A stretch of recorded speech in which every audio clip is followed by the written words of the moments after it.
तर सरकारमध्ये तमाशा सुरू आहे। भुजबळ फडणवीसांच्या भेटीवर पटोलेंनी सुद्धा ही प्रतिक्रिया दिली आहे। अजितदादा गट आणि भुजबळांची ते समजूत काढतील असा विश्वास दुसरीकडे सामंतांनी व्यक्त केला।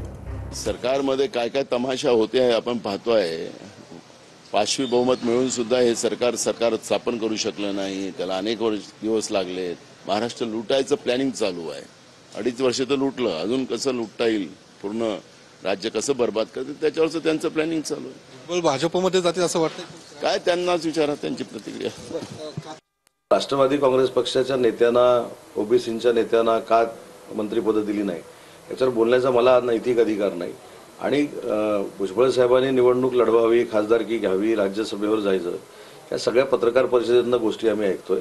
याच्यामध्ये राष्ट्रवादी काँग्रेस पार्टी एकत्र बसेल, भुजबळ साहेबांची समजूत काढेल आणि पुन्हा एकदा भुजबळ साहेब महायुतीचं नेतृत्व म्हणून काम करायला बाहेर पडतील।